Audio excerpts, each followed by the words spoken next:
Hello, ഇന്നാണ് കേട്ടല്ലോ നമ്മുടെ അമ്മക്കുട്ടി ഇന്ന് ഗോപിപ്പൊട്ടൊക്കെ തൊട്ട്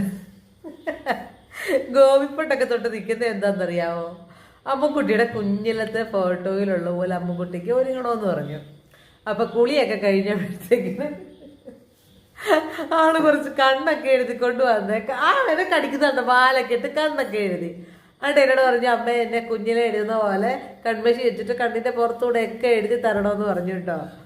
അമ്മുക്കുട്ടിയുടെ മുഖം കാണിച്ചു കൊടുത്തേ. അമ്മുക്കുട്ടീനെ കണ്ടാ ഞാൻ കാണിച്ചു കേട്ടോ.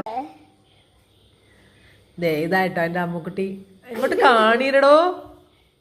ദേ അമ്മുക്കുട്ടിയുടെ ചുണ്ടത്ത് ഒരു മറുക്, ചുണ്ടത്തിലേട്ടോ ഇതായിട്ടൊരു മറുക്, പിന്നെ ദേ നെറ്റിക്കൊരു കൊത്ത്, കവിളത്ത് കൊട്ട്, ഗോപിപ്പൊട്ട്. ഞാൻ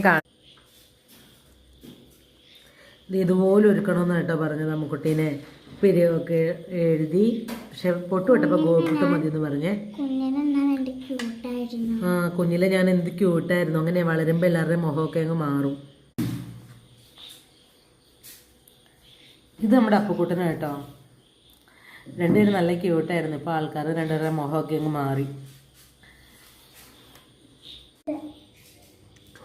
അമ്മക്കുട്ടിയുടെ ഡ്രസ്സ് ഉണ്ട്. പണ്ടൊക്കെ ഞങ്ങൾക്ക് യൂണിഫോം ഉണ്ടല്ലോ, ഇതുപോലത്തെ പാവാട, വലിയ പാവാട, ഇതുപോലത്തെ കളറാണോ, നേവി ബ്ലൂ.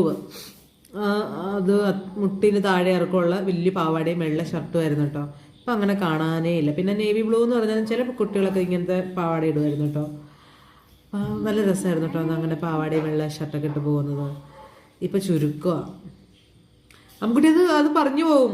അതേ തൂങ്ങല്ലേ അമ്മു? പപ്പടന്ന് തല്ലും കിട്ടും നിനക്ക്. ഇങ്ങോട്ട് മാറ്. ഇരുട്ട് വെച്ചുട്ടോ. 7 മണിയൊക്കെ ആയി. അപ്പം ഞങ്ങൾ പ്രാർത്ഥിക്കാനായിട്ട് പോവാം കേട്ടോ. അപ്പോൾ ഒരു ടാറ്റ പറഞ്ഞേ.